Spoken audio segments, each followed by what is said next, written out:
زمونگا د ملک یا زمونگ د خلقو په اصطلاح کې توبه دا خلق دی توي چې غوګونه ونیسي او وای چې توبه مې ده. نور په 16-15 نه چې توبه وایي څه شي. نو د توبه متعلق یو بنیادی ټکی زده کوي ان شاء الله چې هغه به ټول ژوند کې درته کارآمد کیږي. د توبه تعریف دا ده چې التوبه الندامه. توبه څه ته وایي؟ توبه وایي گویا کې په خپل بدو پیمانه کېدل. د سړی نه چې څه بدو شي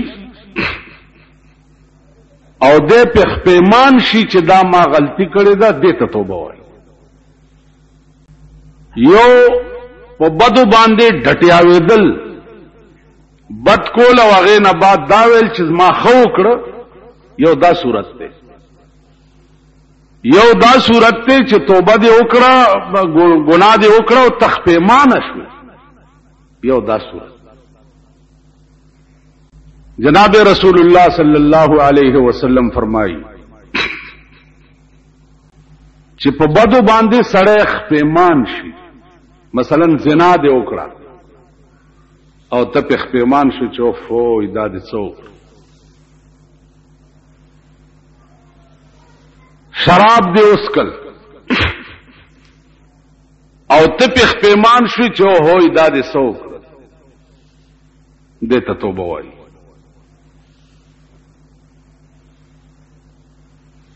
یو دا چې شراب دې وسکل او ته وې چې یاره ما خو وکړه.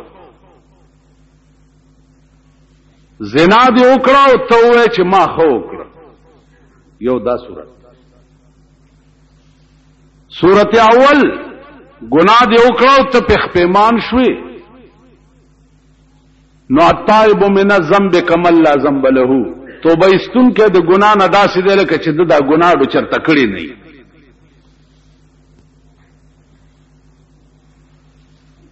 اوس ګناه دې وکړه او ته په باندې گویا کې غاویر شوی چې دا ما ډېر خو. نو داغه متعلق مسله دا ده چې ګناه ته خویل هلکه دا شراب دی ولې وسکل او ته چې ما خو وکړه نو پټکی کافر شوی. یا گویا کې زنا دی وکړه او چا درته ویلی چې هلکه دا زنا دی وکړه ظالمه دا ولې او ته چې ما خو وکړه نو پټکی کافر شوی. تاسو خیال راغی. او یو دا چې ګناه دې وکړو بیا په خپېمانه شوي چې دا ما بد وکړه. نو د دې حدیث لاندې برازي چې التائب من الذنب کمن لا ذنب له. توبه استون کې د ګناه نه داسې دی لکه چې دا ګناه ډو چری کړی.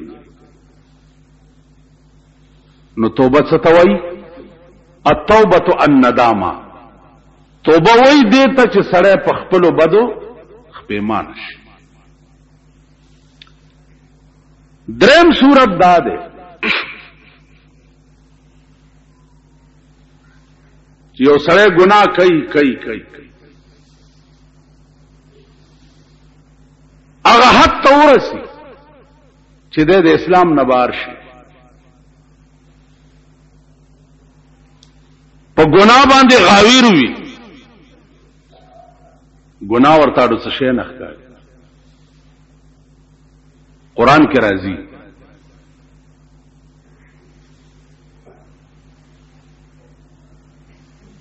الله فرمایي چې اے پیغمبر دې قوم ته وایا فمن یکفر بعد منکم کدین بعد مرانه وکړو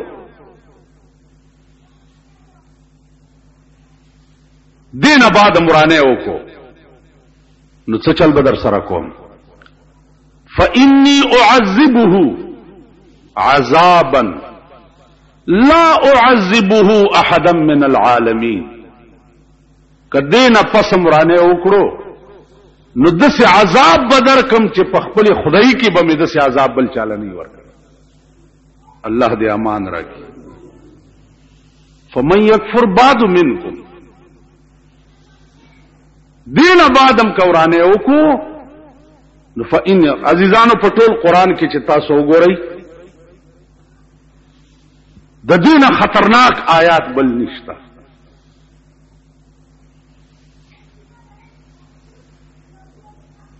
چې دا الله غوندې شان، داغه غوندې قوت، داغه غوندې جلال، داغه غوندې زور، خالق کائنات ادر ته وایي چې سم شه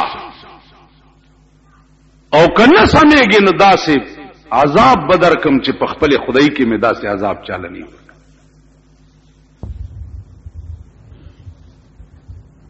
نو زه تاسو ته ایمانی وایم چې زما قرآنی مضامین څومره د نظره تیر شوي دي، څومره نو زما زړه چې پکې بوګنیږي او غبراویږي هغه واحد دا آیات دی. فإني أعذبه عذابا لا أعذبه أحدا من العالمين، فعالمین کې به مې داسې عذاب چالنی ورکړی لکه چې تاله به در کوم کدی نه پسته ورانه.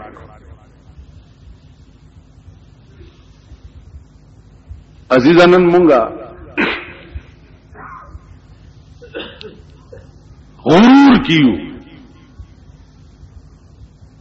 تکبر کیو، آسمان نه ګورو، زمکه نه ګورو. حضرت علی فرمائی یا من بدنیا اشتغل، یا من بدنیا اشتغل قد غره طول الامل لا موت الا بالاجل والقبر صندوق العمل. یا من بدنیا اشتغل، اے هغه څوک چې ته په دنیا باندې غاوی رہے،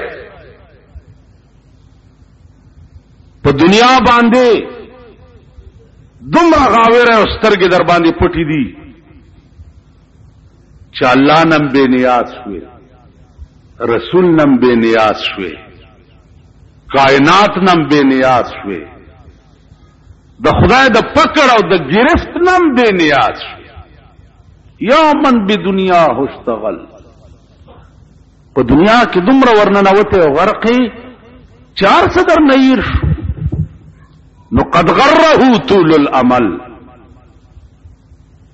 دا من چې ده دا غاور کړه دی او غدوالی د عمر د دا خیال دی چې تب ټول عمر ژوند دی او په دغه مزو به سری.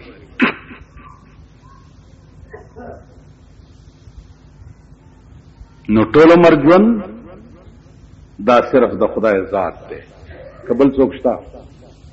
حاجی ټول عمر ژوند صرف د خدای ذات، ټول عمر په یو حال دا صرف د خدای ذات. دا الله د ذات نه سوا ټول عالم حادث دی، او حادث معنا دا ده چې وقتن فوقتن پکې تغیرات راځي.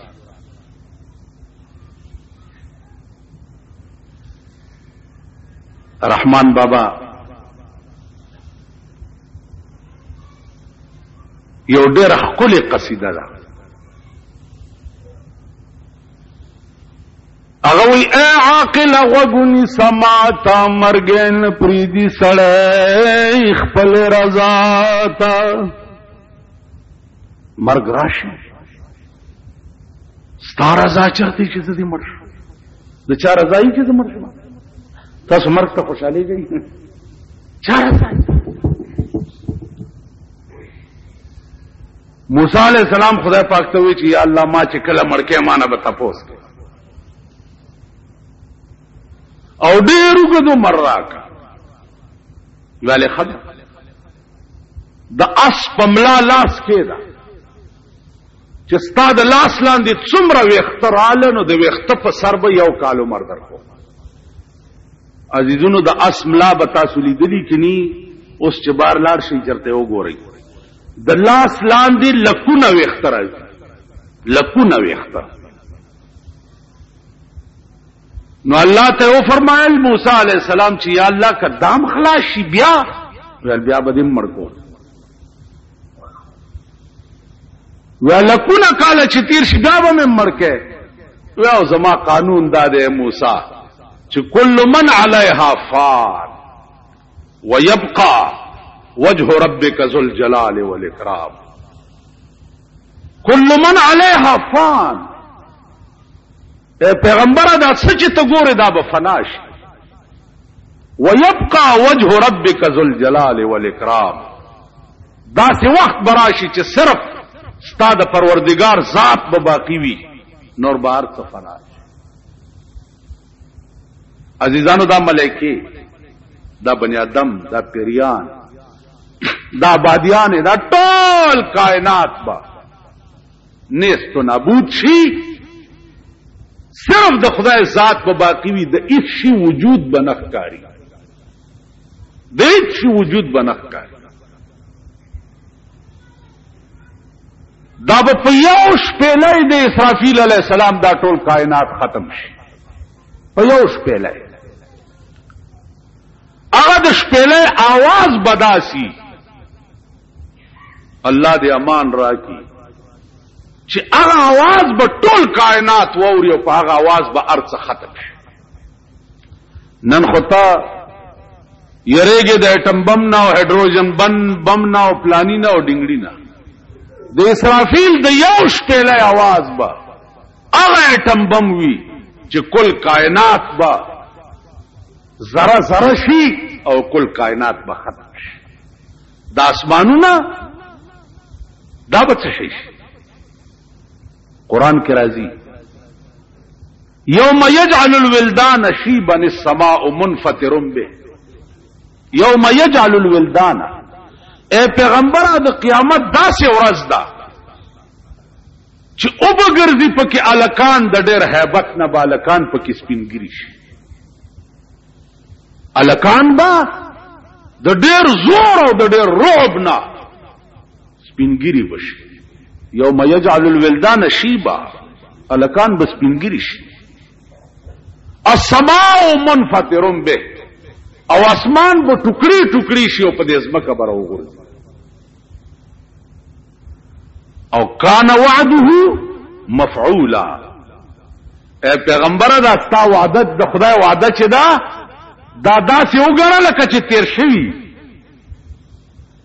چې قیامت خو به آینده راځي نو تیر شوی حال چې دی هغه ډېر یقیني وي او رښتیا وي په نسبت سره راتلونکي حال ته نو الله فرمایي کان وعده مفعولا اے پیغمبر ستا دا د خدای وعده چې دا د سیده لکه چې وړاندې دا کار شوی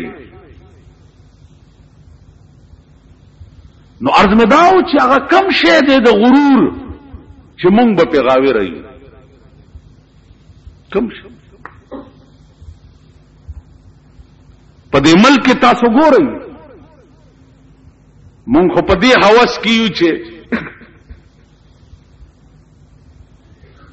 د چا منبر وګورو چې وایي چې زم منبر وای چا د آشنا ټوټه په موټر وګورو چې وایي زم وزیر وای کنه جی مونږ په دې هوس کې نو ته په دې هوس کې او مرګ په دې هوس کې دی چې تا پسې ګرځي پته نه لګي چې کم ځای باندې د مړای نیسی کم ځای باندې نو ځکه دی وایي چې اے عاقل وګونی سماتا مرګن پریدي سړی خپل رضا تا د اجل سوار پتاخ بدل راشي ناګهانه بتالا شوایم تا پتاخ بناسته سلطنت بلګېدلې او دې ګړګړو نه بدیو ناګهانه بدر باندې هاي هوی جوړ شي د اجل سوار پتاخ بدل راشي ناګهانه بتالا شوایم تا ډېرې ماتې کړې مړی د کبرجنو ډېرې ماتې کړې مړی د کبرجنو چې د کبره به نه لیدل هیچاته اوهو پلار بروان دفتر کې بناست وي د ډېر غرور نه به سړی درته سړی نه ښکاري ډېرې ماتې کړې مارای د کبر جنو چې د کبره به یې نه لیدل هیچاته چاته به خیال نه دغه مرای ترک کې مار گردن توڑ بخار ورته وشي اورمې کې مات شي نیغه تختې خوځېدې نشي خدای دې څه نشي کولی دوستي خدای دې هغه ورځ مې یو جنازه کې یو دغه ولیدو یو افسر د پاکستان ناغا جنازه چې کېده نو د سي لري ولاړو جنازه یې ونه کړه خیر چې ما تر عملو شمال وړي او دسته نو وی خندل وی راځي بس برابر نو منو مال یو ټکي درته کومه زه چې بجلیګر کې ومنو مونږ سره یو سړی او نواب خان نامه وخت دی وبخ هغه یو بل سړی ته आवाज وکړ ماسختن ټیم ویل پلانیا راځه مونږ تیار دی هغه ورته لوزګار نه ما ورته خدا کتن مونږ ته وزګار نه نو د قیامت پر ورځ بس تا بخنه تم خدای وزګار نه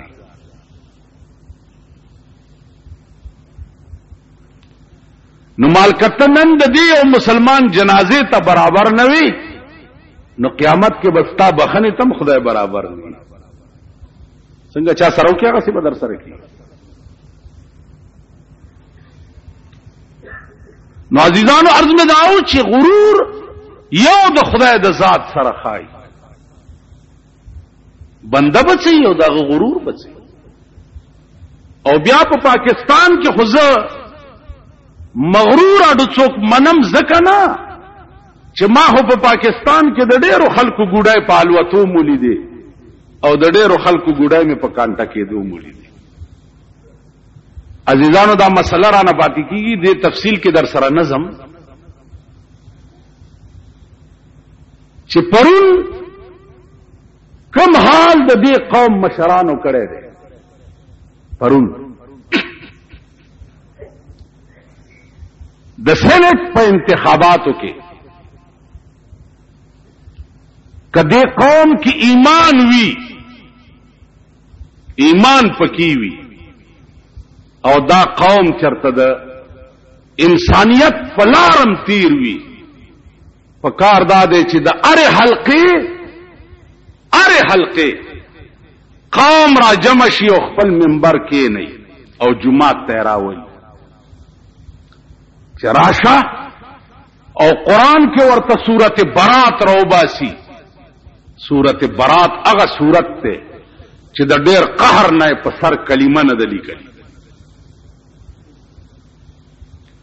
قران کې د ټولو سوراتونو په سر باندې کلمې لیکلي دي بسم الله الرحمن الرحیم د سورته برات په سر کلمه نه د لیکلي چوپ کې بسم الله الرحمن الرحیم د رحم او د کرم معاملې ده نو په دې صورت کې ټول بحث او بیان چې د خدای د قهر او د غضب دی نو قهر او غضب او رحم چې دا دواړه یو ځای کې دي نشي نو د ډېر قهر نه په دې صورت په سر کلمه نه د لیکل چې دې کې د خدای د قهر باس دی دا سورته برات ورته روبا سید خپل منبرانو ته او ورته وای راشه په دې دواړه لاسونه کې دا اول خدای او ورپسې دې سورته برات کې چې کوم قهر او غضب ذکر دی خدای دې د خدای په دغه قهر او غضب کې دې زون خلم چې ما پرون چې کوم سېنات ته ووټ ورکړې ماته پیسې نه دی اغست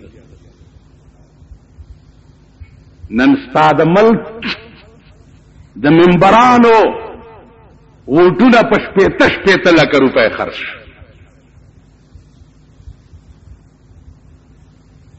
په لس لکه په 11 لکه سم منډۍ لګېدلې وه منبر له 10 لک روپۍ ورکوه ووټ به تاله درکړي.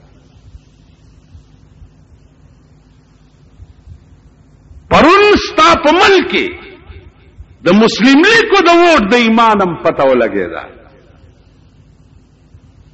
دا چې په ملک کې د اسلام ټیکداران دي او په ملک کې د اسلام چغې وایي، پرون دا مسلم لیگ د ایمان پتم دنیا ته ولګېده.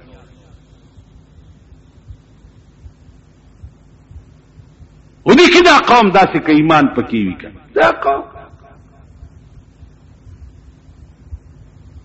دا شرمېدلي، دا بے حیا دینه پس بم تخپل منبر ته وایي چې زما دا کار دی لګي وکړه. چا چې پرون ستا غوښې خرڅې کړي، پرون ستا ښځې وله ووټ ورکړی دی او دی ممبر شوی دی، نو دا د ده دا ووټ خرڅول داسې دي لکه چې ستا ښځه یې خرڅه کړي. داسې ده که نه ده؟ پرون منډۍ لګېدلې وه،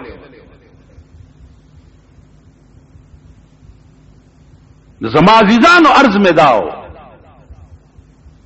چې نن تغاوی رای په دې چې زه ممبر یم یا زه وزیر یم یا زما حکومت او اقتدار په لاس کې دی، اقتدار به دې په لاس کې وي او داسې غشی به دې په سینې نه نوځي چې ټول عمر به دې دغه زخم نه وینې بیږي او سټې به او وینه به نه بندي. اقتدار به در سره وي او غشی به در کې نه نوځي. خدای داسې کولی شي کړي. نو هر کله چې د دنیا اقتدار ستا په لاس کې وي او غشی دې په سینه نه نوځي، نو عزیزه بے اقتدارم الله ستا په سینه غشی نه نویستی شي. نو یا من بدنیا اشتغل قد غره طول الامل لا موت الا بالاجل. حضرت علی فرمائی مرگ نه راځي سړی ته مگر په اجل او په نیټه راځي. والقبر صندوق العمل، او قبر چې ده دا بکس د عمل ده چې څه دې کړی وي دنیا کې اب محفوظ تا د پاره پراتی، اب محفوظ پراتی. د دې وجنا خیال وکړئ، فکر وکړئ. لنډ غونډه وخت ډېر لنډ وخت پوی بمنے او در باندې به مازیګر شي. پوی حدیث کې راځي چې سړی خښ شي په قبر کې، کني مشپه خښ کیم پاغه باندې په قبر کې زیړې مازیګری، نو منټ کې به در باندې مازیګر شي او هغه کور اصلي ته روانه کې بچا وړې بچا. ما تیر جمعه تاسو ترس کړو یو نوابو هغه نه لزر جیره بزمکا وا،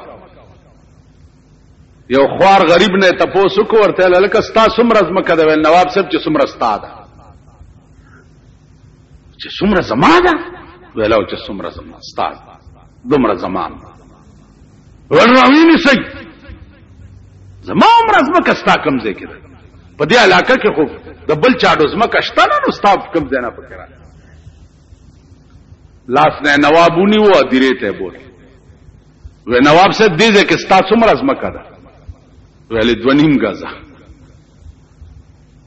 نو ویل اصلي زمکه خدا د ستاو زما خو چې دلته څومره ستا ده دمره زمام ده، دا د دنیا زمکه خو د دنیا دی دنیا ته وپاتې کی، اصلي زمکه دی دا ده چې ټول عمر به چرته تیرې کنه. ویل او بل خو دلته زمام دومره ده چې څومره ستا ده، نو اصلي زمکه ستا 2.5 غزه ده. نور زمکه د چا دي؟ جایګیرونه د چا دي؟ جایدادونه د چا دي؟ دا هر څه د خدای مال دی او خدای ته به پاتې کی.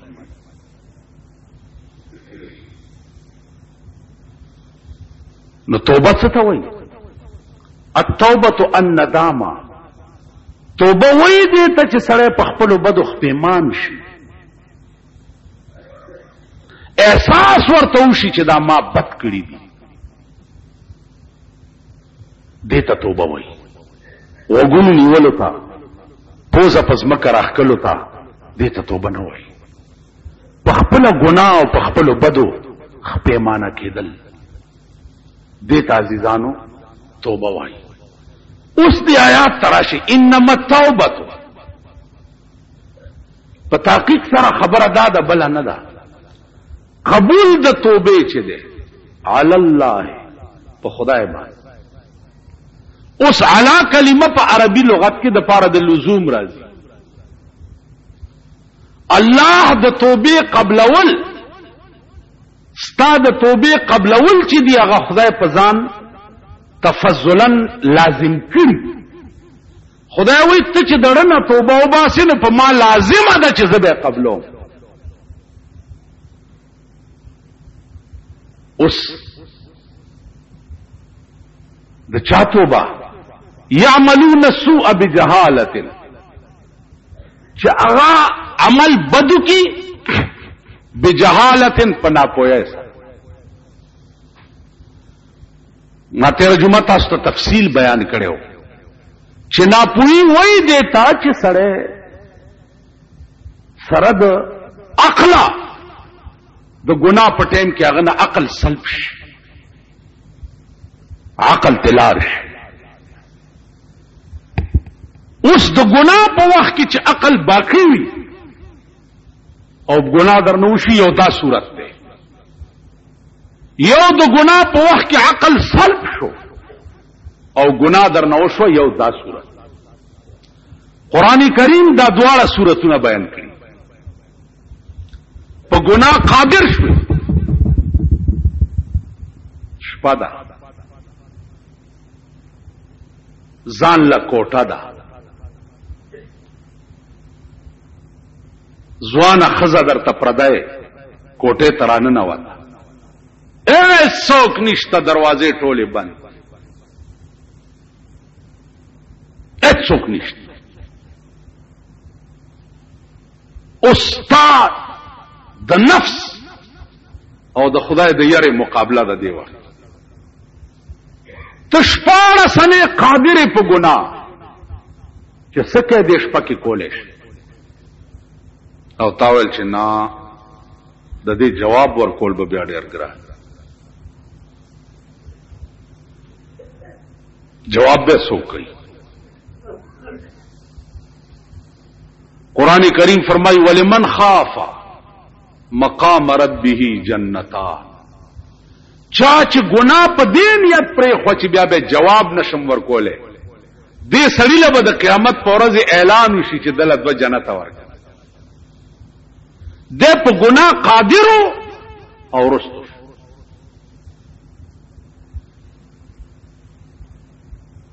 قرآن کریم فرمائی چې همدا دوه جنت به که نور بمی. الله فرمائی ومن دونهما جنتان د دې دوه نه سوا نور بم ډیری او دا دوه به انعام وي دته چې په ګناه قادر شوي او ګناه دې پرې دا ډېر ګران کار. او زه جمعات کې ناست یم او صاحب سړی راغی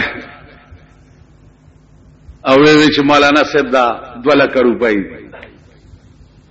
دا جمعات ته تاسو دلته طالبان دی او کنه جی دا ډېر ګران کار دی هغه ته ټینګېده سوا د خدای د فضل نه په بل شي باندې کړي دا ډېر ګران کار. دغه وخت کې نه په تسپور راټینګېږي نه په مولاتوب راټینګېږي نه په پیرای راټینګي نه په بزرګای راټینګي. 2 لک روپۍ هغه ناغستل مصلی له در تراوړي دا ډېر ګران کار. څوک شته چې دا رات کړي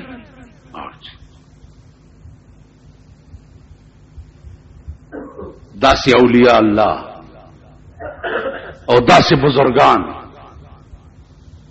په دې ملک کې تیر شوی دي چې نن 90 کاله مخکې 50,000 روپو ته لته ورکړه ول تا زما د کور روټۍ وخوړه که دا زه سوال ما دا پیسې نو دا به د روټۍ وس شي او قرآن ویلی دي چې روټۍ په چا خورې نو د خدای د پاره به خورې نو په قران په دې آیات به می عمل را لشي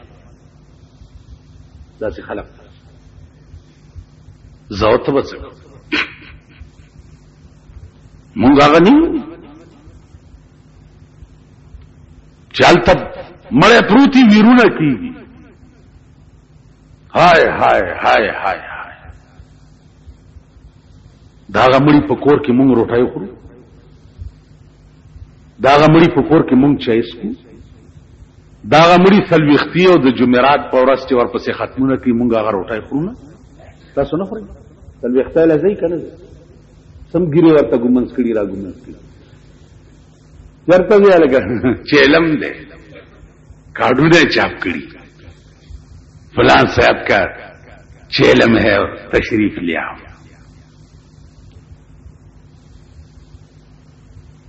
تاسو خیال هغه ځای کې ستا که وبم د دې ځای نه تېرې شوې نو کاکا ته انسان نه ځکه انسان څه ته وایي چې یو بل سره مانوس وي د یو بل علاج وي په یو بل قربان وي انسان دې ته وایي هلته به ستا اوبه څنګه تېرېږي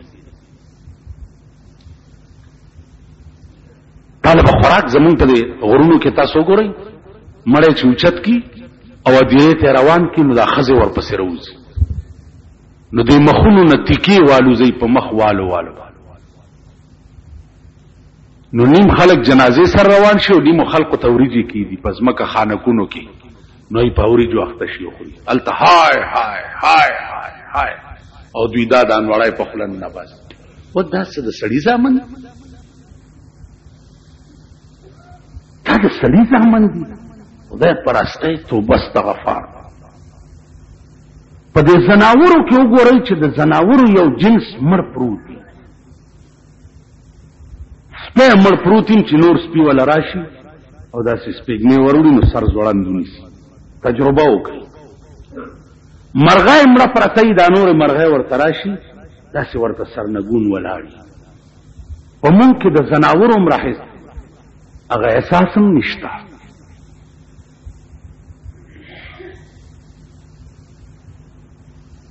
وختي ما نه چاته پوسو کوي چې دا جنازې سره قران چوړي دا ښه کار دی که بد کار هغه لکه رواج دی اوس مصدت ویلې تاسو نه مکوئ دې ګریوان کې وګورئ خپل ضمیر سره محاسبه وکړي قران زستا جنازې سره وړم په دې به ته بخله کېږي جنازې سره وړل خو پرېږده چې دا قران په دې سپېږمو کې درته کېدم په سپېږمو کې او خخ دې کوم زه درنه واپس شم او ملایکې درته راشي د قران خپل مقام دی او تارا کې نه پیغمبر فرمایي په داسې شکل کې ملایکې ورته راشي چې دا ورته وګوري نو د دړه د خولې نه بوټ او تپوس ته د من رب وکاو کی او دا ورته ها لا ادري وي نړم بنه گزار د ملائکو چې کمی هغه دومره تیز وي چې د مړی وای چغه په دې ټول کائنات کې داسې شی پاتې نشي چې د دا وای چغه وانه وي که خیال وکړي چې څومره گزار تیزی عمره چغه تیزی چې دا بلا څنګه گزاري خدای دې امان راکړي زه ډیره در قران روان کړی دی صاحب چلې بیا دې زیاتی ته وګوره چې قران نمو د زیارت د منجورانو تعویز جوړ کړی دی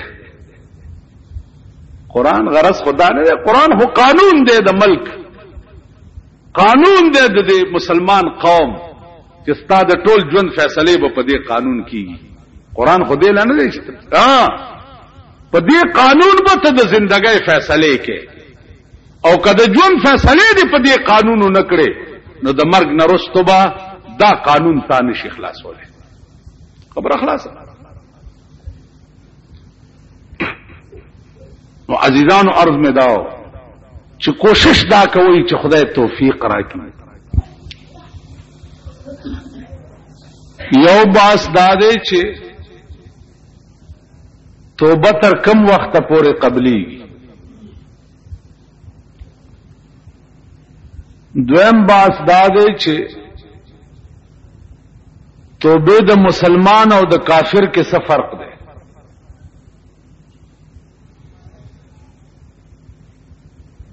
دریم باس دا دی چې د مسلمان د پاره توبه کم وخت کې وستل پکار.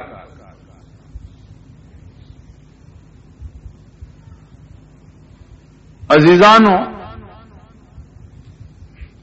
د قرآن کریم نه دا معلومیږي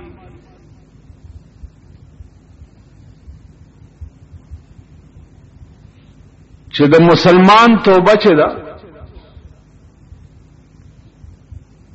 دا په هغه وخت کې قبليږي چې سو پورې احوال د آخرت په د باندې منکشف شوي نه.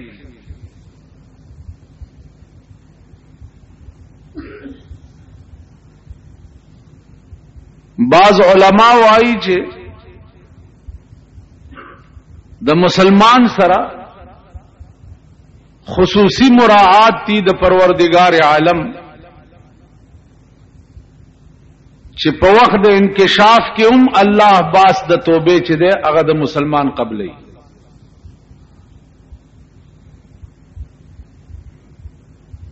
اوس ما تاسو ته درس کولو چې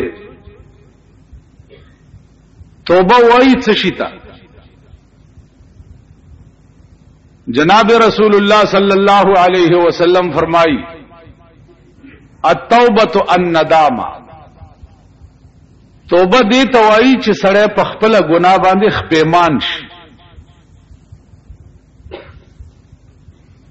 ګناه دې وکړه او په ګناه باندې ګویا خپېمان شوي دې ته توبه وایي. په دې باندې ډېر دلایل دي د قران او د حدیث پر رڼا کې. امام مسلم رحمت الله علیه یو ډېر لوی روایت نقل کړی دی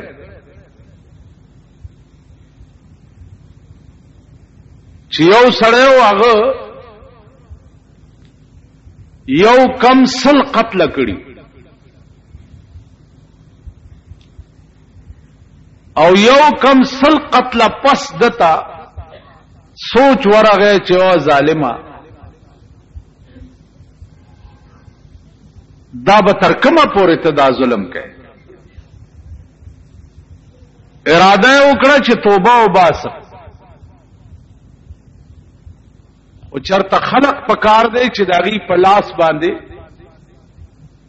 زه د خپل ګناه اعتراف وکم او توبه وباسه. پلار روان دی اوس یو شیخ پلار مخه ته ورغله دی ورته حضرت زخو یو کم سل قتل می کړی دی او اوس توبه وباسه. ا شیخ ته بندا کړی دا ورته ظالم استا توبه کم ځای کې قبلي ورکش مخنه می پناشه. دې سړی ورته وی چې خدانو دا یو پکې کم ولې دی بیا چې پورا سله کبا. ا شیخ نے دا سټو والو مړی پلار روان دی نو بیا وسړ کې وای چې یا الله دا یو ظلم خو اوس بلمو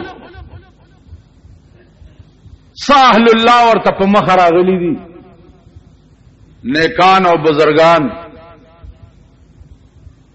اغه ته السلام علیک وعلیک کړه دیو دا خبره ورته کړی ده چې حضرت ما سل قتل کړي یو مې وسو او اوس مې دانیت ته چې زه توبه وباس.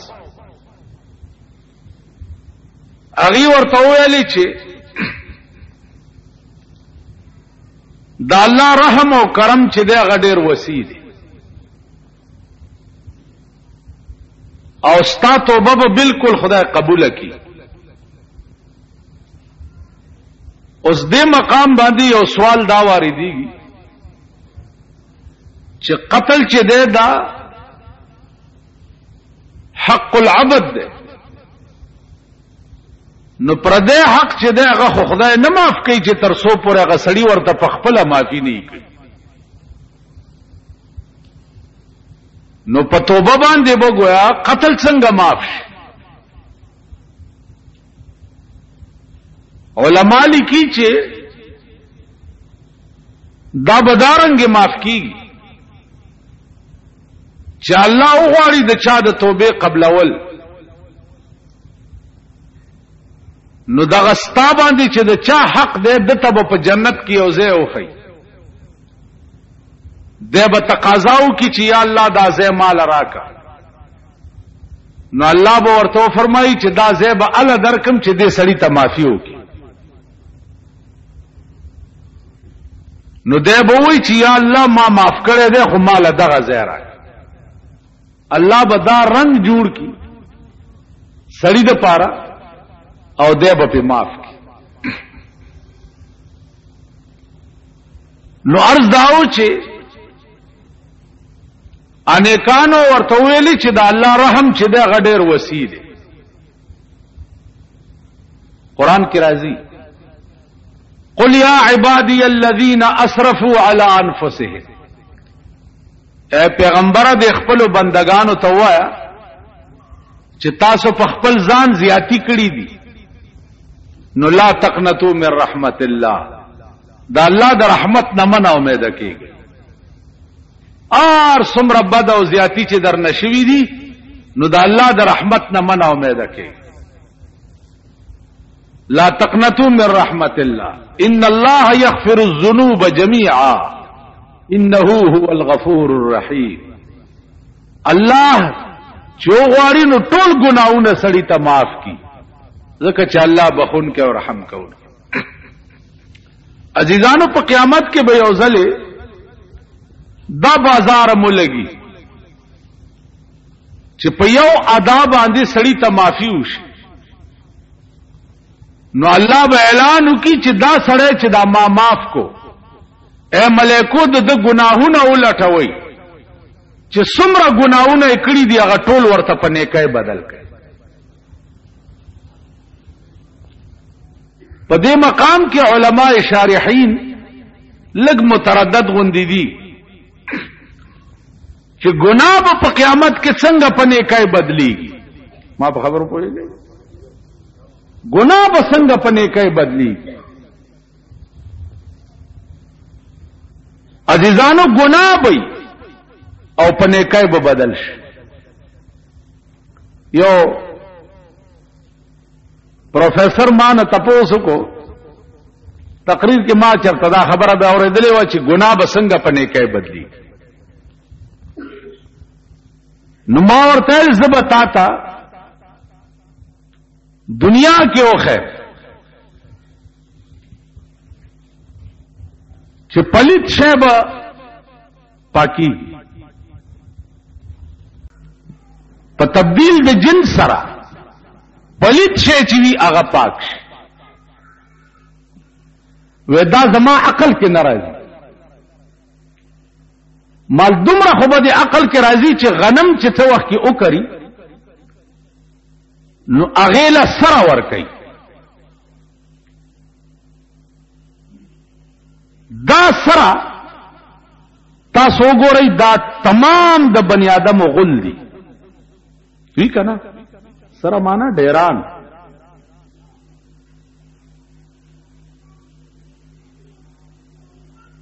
دا سره غل دي او دا غل چې دی هغه غنم ولور کی، نو دا سره چې د خاور سره مکس شي نو د دې سره اجزا هم د دې غنمو په بوټي کې نه نوځي او دا هغه سره په برکت د غنم بوټي ترقی کوي. نو دا بوټي چې ترقی وکي نو هغه اجزا د سره په دې غنم کې گویا کې حلول وکي او پکې نه نوځي. هغه غنم بیا تخوري کنه چې د چا تربيت په غلو شوی. سوچ کولو کولو کولو آی ویل والله اوس پوش طالبان وایي چې چرګ نه خورم. ولی وی الانسان یاکل الدجاج، انسان د چرګ غوښه خوري، او الدجاجه یاکل القزر، او چرګ چې دا اغل خوري. نو الانسان یاکل الدجاج دا صغرا شوا، والدجاجه یاکل القزر دا کبرا شوا. نتیجه سره وته الانسان یاکل القزر، انسان غل خوري. چرګا انسان چرګ خوري او چرګ غل خوري. نو نتیجه دا راوته چې انسان غل خوري. د دې چرګ زمونږ د دې بدن تربیت په خوراک کیږي کنه کیږي؟ خبره کوي. د دې بدن تربیت په څه کیږي؟ په خوراک کیږي. وګوره کم ماشوم لا چې خزه ته ورکی، خزه دونیمو کالو کې دننه د دې خزه په تمامو زامنو دا جنه حرام ده کنه؟ او کذالک وی د دې خزه ټولي لوري په دې حالت حرامي دي کنه دي؟ ولی زکه چې د دې خزه د دې یو ساس کی پایونه د دې ماشوم بدن تربیت کو، نو گویا د دې یو ساس کی پایو پایوس کې دا ماشوم د دې خزه د بدن جز شو. دا داسې شو لکه د دې لور یا د دې زوی. نو خپل لور او خپل زوی باندې خپل خور روانه ده، دغه چې پای ولا ورکی اومم پر روانه ده، ځکه چې په دې رضاعت سره دغه د بدن پرورش په دې اساس کې باندې وشو. نو دا د دې خزه د بدن جزء ګرځیدو. نو خپل د بدن اجزاو کې یو بل سره نکاح جایز نه ده. نو لا محاله هغه ماشوم سره د خزه د لور یا د زوی نکاح جایز ده. دا مې دې پورې درته وی چې د غنم تربیت په سره کیږي، او سره چې دا د انسان ګندګي ده. اوس چې الته جنس بدل شو، هغه سره بوټه شو او بوټه غنم شو، نو غنم مال خوراک روا شو ځکه چې جنس بدل شو. بل دا چې اکثر لره حکم د کل وی، ته چې روان نیر کې متیاز یو کې اوس پکې متیاز یو کې هم دغه ځین او بس کې نو سکل روا دي کنه دی؟ خدای خبر کته پوهیږي.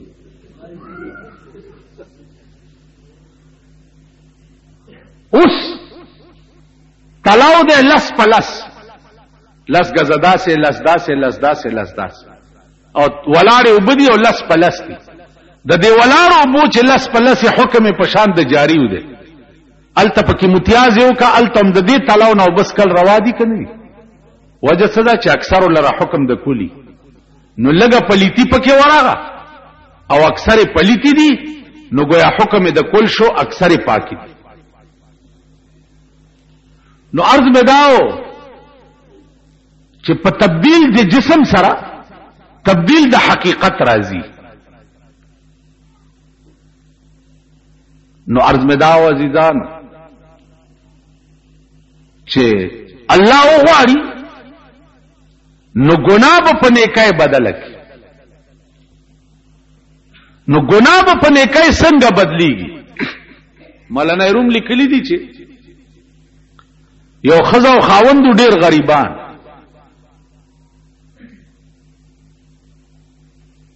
دا واورید چې زمونږ د دې ملک بادشاہ له چې څوک تحفه او ډالۍ یوسي، نو ا بادشاہ ولا ډیر انعام ورکړي. نو د خزه خاوند ته وایي چې سړی تم څه تحفه د بادشاہ له یوسه چې څه انعام درکې، ډیر غریبان دي. نو بادشاہ د خزه ورته چې داوي نو میړه ورته وی چې خزه زه خدای سپیره ما، نو ما سره څه توفه ده چې بادشاہ له یوس. ویل سړیا نور څه خو نشته، خدا باران شوه دی او دا ډنډې دي ډېرې ښایسته اوبه دي پکې د پشکال، دا به درته منګي کې واچوم او بادشاه له یوسه. دا پشکال د اوبو د ډنډو نه منګیا ولا ډکو خله ولا وتړله او بادشاه د یو میاشتې په مزل باندې لري و. خزه ور سره وته او میړله منګیا ور په سر کو او د خدای په امان ورته وې رسخت کو داتې واپس کور تراله. چې واپس کور تراله نو او داسې وکړو مصلی واچولو په 2 رکعاتو نفل نیت یې وتړل. مولانا روم وی چې زن مصلا باز کردا از نیاز،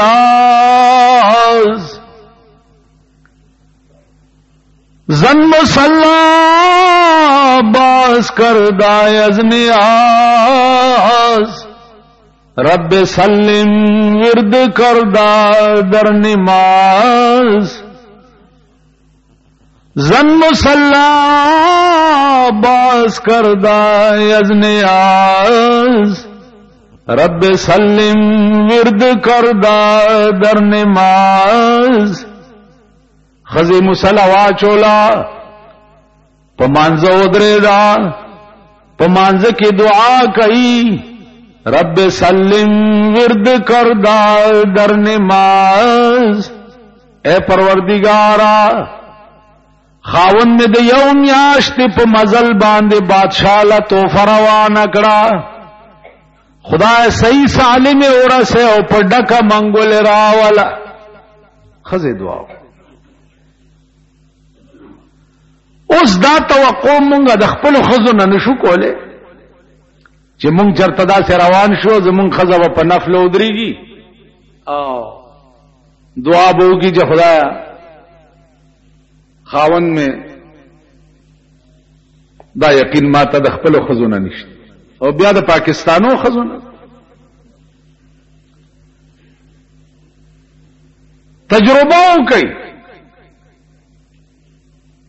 او خزه توای چې خزه ز دوبه تلاړم مزدورای پسې ته وځاو یو 10 منټه بعد بیا کور تراشه دا خزه دی وګوره چې په ګډې دوبه یو کپ مانځه بناسته دا سملک دی دا ملک دی په دې ملک کې تصور مکوا چې یا به سړی چرته د انسان په شکل وګوره او یا به خزه چرته د انسان په شکل وګوره. دا تصور مکوا. دا دومره شرمېدل او لچر او بے حیا ملک شو چې الله دې امان راکړي. وختي چارته یو چټ راوړو اخبار پیس یو سړی بیان ورکړی دی چې سوشلیزم زما ایمان دی او سوشلیزم زما دین دی. نو ما هغه سړی ته وویل چې خبره دادا چې دا ګناه د دې سړی نه ده، دا ګناه په ملک د ملک د حکومت ته او د ملک د قانون ګناه ده. که په دې ملک چرته د سړی د زوی حکومت وای او د انسان د بچو حکومت وای او د ملک حکمران طبقه کې انسانیت وای نو زبا د ملک سربرایم او زما ملک کې زما د ملک اخبار با د کفر بیان څنګه ورکی.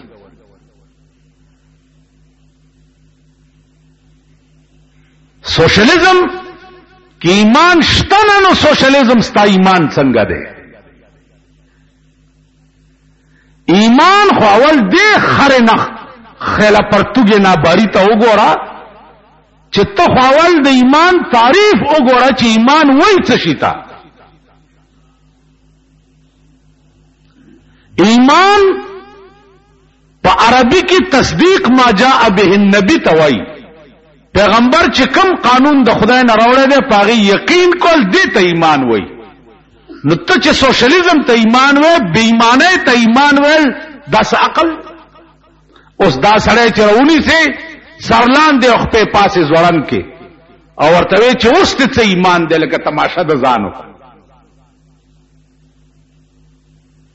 ته وګوره چې د ده ایمان اوس څه کي، د ده دا ټیزونه بیا وګوره.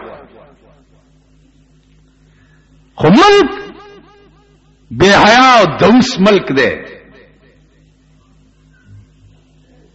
او سوخت مزدست صرافان جوہر ناشناس قیمت خرمہر را بادر برابر میں کند. و یسو ظلم لاسونو دا جوہریانو چې د جوہری په دکان ناسته او نظر نشته ړوند دی، نو د کنجي کې قدر د لالو گوهر سره برابر دی. رحمان بابا وی چې په بازار د نابینا او جوهریانو خرمورا لالو گوهر درې واړه یو دي په سبب د ظالمانو حاکمانو اور او ګور او پیښور درې واړه یو 300 کال وو په سبب د ظالمانو حاکمانو اور او ګور او پیښور درې واړه یو. دانن ستا په ملک سال دی. تاسو ورشي د جمعې د ورځې د هر یو د اخبار د منځ وګورئ، چاته چې دوی مخزین دی که څه بلا ورته وایي، د ملک د ښځو فوټوان پکې وګورئ، تصویرونه پکې وګورئ، هغه ګډېده او هغه ډانس پکې وګورئ. دا اخبارونه مونږ کور ته یوسو، زمونږ لونه او زمونږ ښځې دا بیا ګوري، هغه ښځې هغه جامې هغه شان او شوکت ګوري، او زمونږ ښځې چې مونږ ته وګوري او د ګیرو ته مو ګوري او د شډل پډل ته وګوري او چې کورې وران شه چې وران دا څه په خره وړېدلې ما.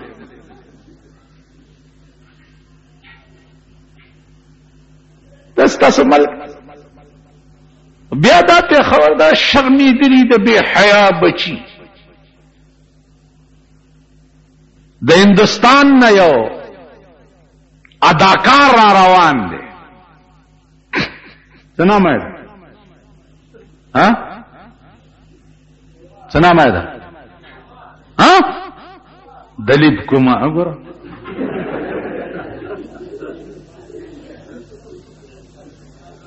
دا وګوره د هندوستان نه د سینما یو اداکار را روان، چاته چې بالفاظ دیگر یو ډم را روان. د ملک لوی لوی معززین، لوی لوی شریفان، لوی لوی باعزت باوقار خلق داغه د پاره اوس نه بیانونه ورکړي چې داغه د راتلو طریقه به څه دعوت ولا چا ورکړي چې راشه. دا بم چرته په اخبار کې نه اوریدلی چې د کعبه امام ته د پاکستان حکومت دعوت ورکړي چې راشه. لیدلی ای چې راضی په خپل راضی. د هندوستان یو اداکار ته ستا د پاکستان حکومت دعوت ورکړي چې راشه، نو په د چې کومې پیسې به راټولئ و هغه پیسې به مونږ په یتیمخانه کې لګو. بیا نه تاسو به وګورئ په صوبه سرحد کې چې هغه کتوله به څومره ښځې ځي او د هغه کتوله به څومره سړي ځي. وایه دا شرمېدلي دي که نه دي؟ دی ته دا مه وایه خدای دې طوفان نوح په دې راولي چې تباه او برباد شي. دې نه بعد دې خلقونه دا توقع کول چې دا به چېرته د سړي زامن شي یا دا به انسانیت زده کړي چې د کم قوم مزاج دای، د کم قوم عقل دای، فهم دای، چې داغه ټول اجزا دم ته پلارې هوارولو باندې صرف کیږي. هغه څه قوم یا هم څه خلق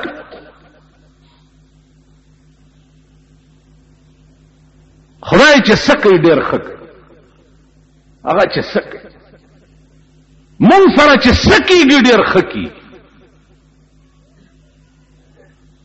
مونږ کې زیاده مونږ د دې اهلی کپ بمونو الوزو کرا کټرا باندې را غورځيږي کيو بل اولو سره پتا سو د بنی اسرائیل عذاب نه دی نازل فقتلوا انفسکم بنی اسرائیل ته وویل شو چې توبه بم ال قبليږي چې تاسو خپلو کې یو بل مړ کړئ نن موږ خپلو کې یو بل وجنو کنه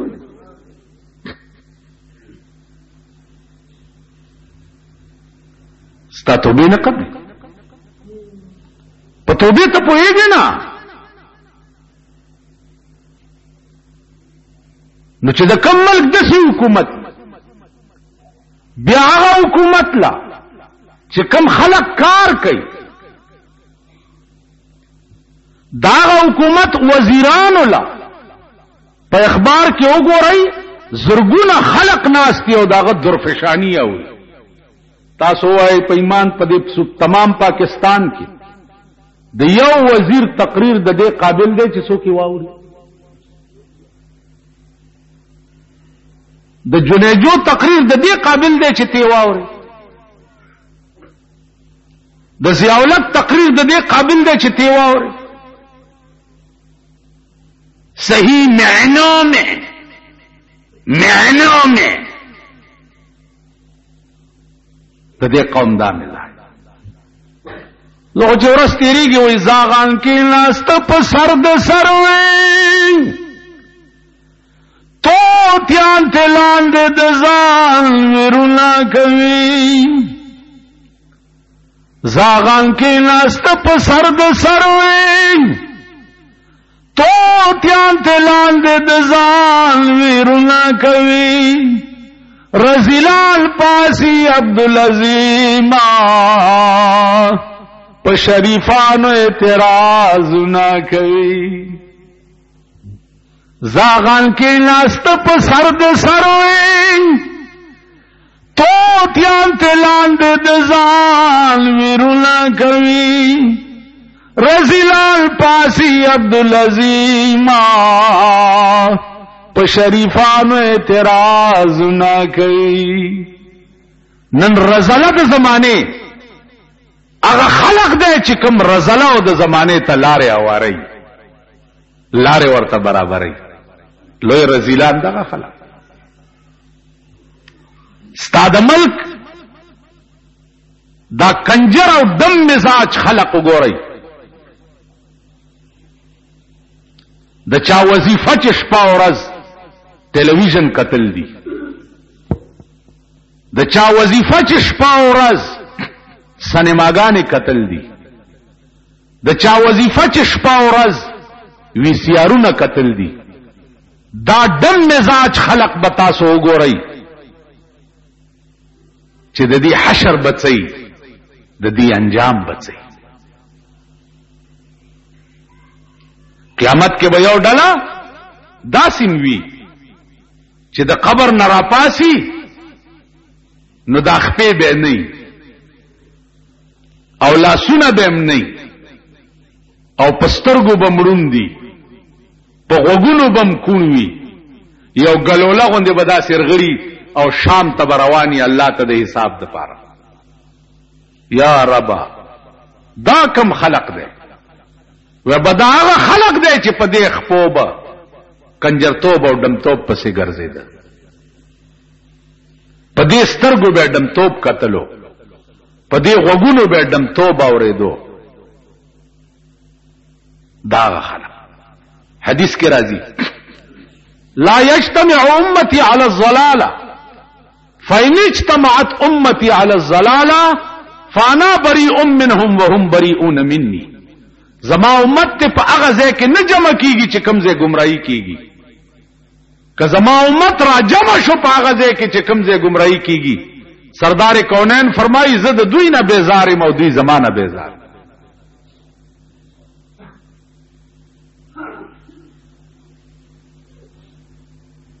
دا څه خلق دی؟ د دوی ودونه وګوره، د جنۍ پلار جواب را لیږي د هلک کور ته، او مور کچنۍ جواب را لیږي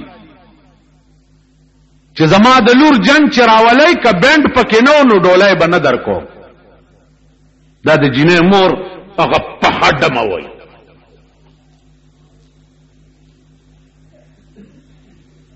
اندازه وکړه چې د جنۍ مور تقاضا کوي چې راځي په ډمتوب به راځي، نو د هلک مور خو غریبه ګرمه نه ده. بیا پکې دا د شاخه تاخه زامن چې دي دا تماچکوړی پیدا کړي او ټوپکې اوس کلاشن کوپو زمانه ده. په پردي واده کې کور دی وران شه چې وران دي. تاسو خدای هلاک کا. د سړیتوب په ځای کې خو بهانه ورنه کې. د مور واده دی که د خور واده دی چې کلاشن کوپې دی پکې وچلولې. نو دا خدای تبا کړی قوم دی. انشاءاللہ حشر به ګوره، انجام به ګوره چې د دوی حشر بدای چې دی به په قیامت کې د سپو په صف کې ولاړي، د کنجرانو د ډمانو د رزیلانو په صف کې به ولاړي. د دې خلقو انجام به ګوره. تاسو وګورئ دوی ته مرګ الله د سړیتوب نه نصیب کوي. سړیتوب په ځای کې دوی نه مړ کی چې ګورئ د سپي په شان مردار پروتي. مرګ ورته الله د سپو نصیب کوي. دغه وجه دا ده چې د دوی اراده او ټول عزایم چې دی هغه مفسد دي، پلیت او مردار. زما عزیزانو تمه مکوئ د دې خبره. دا خمرګ او توفیق د توبه الله هغه قوم ته نصیب کوي چې داغه اراده پاکي وي، اراده خي.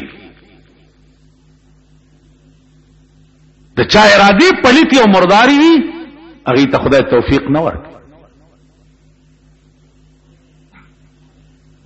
هغه بزرګانو چې دې سړی ورته وي چې اوس مې اراده د توبه وکړه، ولا هغه مخامخ د نیکانو کله ده دې تور شو پاک خلق پکې اوسېږي ولته توبه وباسي خدای به قبول کړي.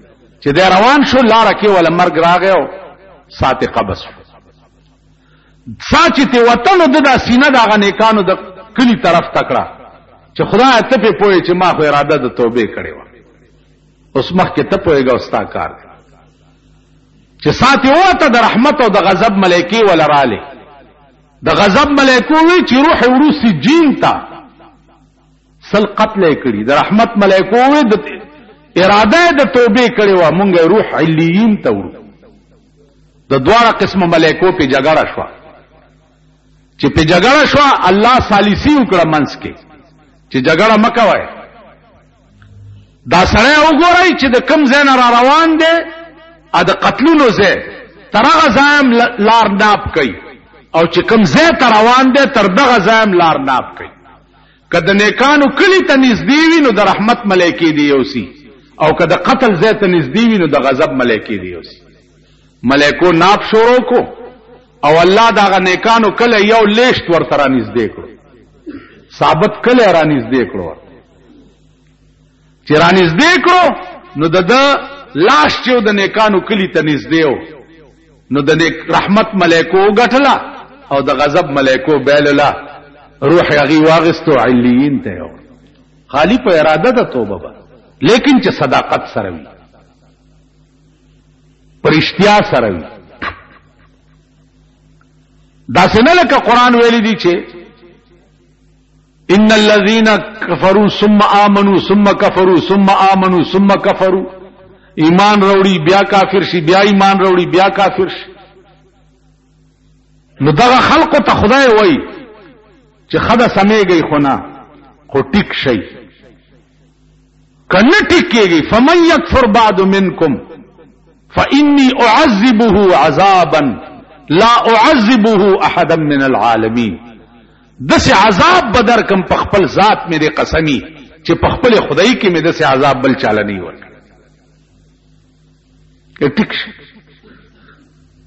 عزیزانو داغه گرفت بیا داسي وی الله دې امان راکړي چې یو ځل دې رونی سي داغه رانیولې ډاکټران بدر ته ولاړی اکسیجن بدر ته لګېدلی وی ګلوکوسونه به درته خېجولي رته به دې ماشينونه لګېدلی وی او تب الوداعي سلګای وه تب بل جان ته روانه او ډاکټران به دې خورا کوي. مولانا روي چو قضا آیت طبیب ابلا شود چو قضا آیت طبیب ابلا شود آن دوا در نفع خود گمراه شود. قضا راشي ډاکټر قمقل شي کومه دوايي چې د فائدې د پاره هغه په منونو درواړی ا دوی به فائدې وګرځي اسم نو عرض می داو چې خزدا خاوند رسخت کو اور اعلی دا په منځه ودرې دا او په منځه کې وای چې رب سلم ورد کردا در نماز اے الله خاوند می د یو میاشت په مزل لاړو خدای ته صحیح سالم ورسه دعا کول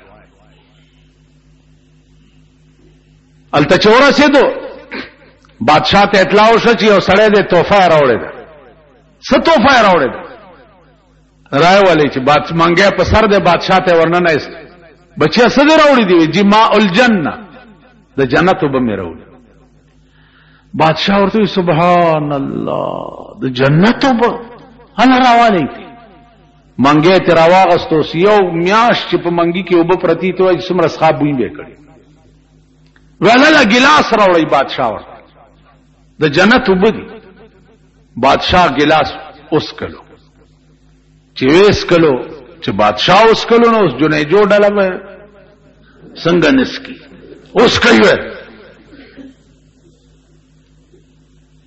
صاحب ټول اوس کلی کړي نه مننم وېس کړي بادشاہ اوس وای دې سړی ته چې و سړیا په خدای قسم کوم سره خو استاد دې اخلاص او د دې توفه بدل شتا چې د یو میاشت په مزل تا وبروړي د دې بدل خو په خدای قسم کوم سره خو زئی بوې زئی او دا منګه ورته د سرو زرو ډک کيو وره خزانه ته ولې غلو او منګه ولا د سرو زرو ډک او داسې د دریای دجله په دی غاړه بوزي ورته دا وخی چې دلته دریابونه د اوبو بیږي خبره د اوبو نه وا خبره ستاد اخلاص وا علما لیکي چې د دنیا بادشاہ چې وغواړي نسخه او په سرو زرو بدلولې شي مالک حقيقي چې په قیامت کې وغواړي نو ګناه په نیکۍ نشي بدلول تاسو خیال لرئ دا د هغه تردد جواب دی چې قیامت کې به ګناه څنګه په نیکۍ بدلی نو عزیزانو ګناه په نیکۍ بدلول خدای ته ګران کار نه دی نو الله چې په کومه ادا د چا ناراضي شي وای بالکر ګناونه ولټوي او ګناونه ورته په نیکۍ بدل کړي عزیزانو د یو جنازه دي چې د الله د پاره کړي یو جنازه